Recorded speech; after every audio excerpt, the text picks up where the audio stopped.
What did the ancients learn of the fall of Troy in the Trojan War? The message of the victory or the fall of the city of Troy traveled 550 kilometers over 3,000 years ago. 3,000 years ago, a message traveled the distance of 550 kilometers in one night.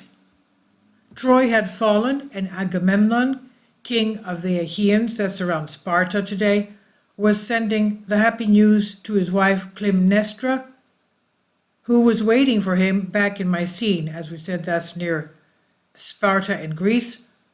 But how could this be accomplished? A man was impossible to cover this distance in just a few hours. Not even a ship could cross the Aegean so fast.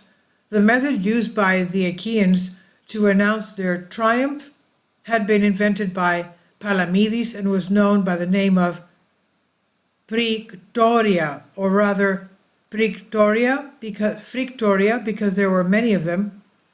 Palamedes was one of the heroes of the Trojan campaign, son of King Nauplius, and student of the wise centaur Chiron from Pelion. He was extremely intelligent and resourceful and admired by all for his military intelligence. So Palamedes gave the solution to the problem of the Achaeans by inventing Phyroctoria. The word Phyroctoria is composed and consists of the word Prictos, which means torch, and the verb serum. These were small wooden towers. They were fire towers, which were placed on mountain tops, mountain peaks, with good visibility. When the message needed to be spread, the guards would set fire to the wood so that the flames could be seen as far as the next fire tower, which was on the mountain top many kilometers away. Thus, through a chain of fires, the message reached its destination. Of course, the message symbolized by the fires should have been known beforehand, type of a Morse code type of thing.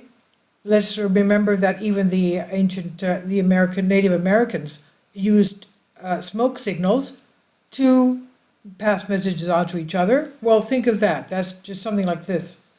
The people of Mycene, think of Sparta, knew that when they saw the Phyroctoriums lit, Troy would have fallen. In the same way, the route of the fire towers was specific and required a lot of organization. Mountain tops had to be chosen that were visible from a great distance, but which people could climb to, build, maintain, and at some point light the fires. Agamemnon's Phyroctoriums, the fire towers, covered 550 kilometers, and following the route, Troy, Ida, Hermaeus of Limnos, the island of Limnos, Mount Athos of the northern Greece, Makistos of Evia, Messapia of Viotia, that's central Greece, Kytheron, Aegyplankto, Arachneon, palace of Mycene, and dancing when they conquered the city, Clytemnestra, and then in that night I told you when the light gave birth to this dance so quickly, who would come with a messenger?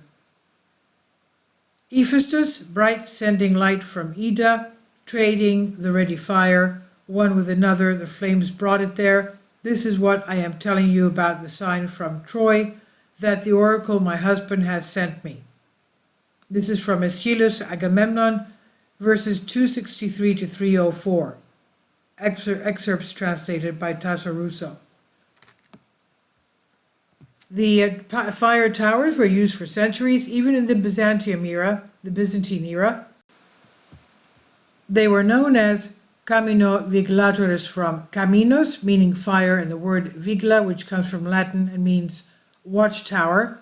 In 532 AD, the Empress Theodora used smoke towers to alert the smoke signals from the fire towers, to alert the general Belisarius, who had taken it upon himself to suppress Nica's stand by political differences.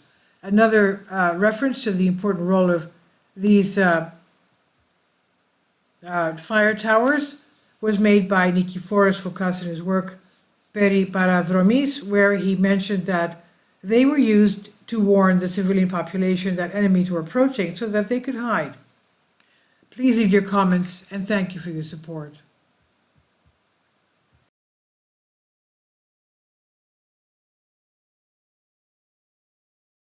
Support my Patreon account.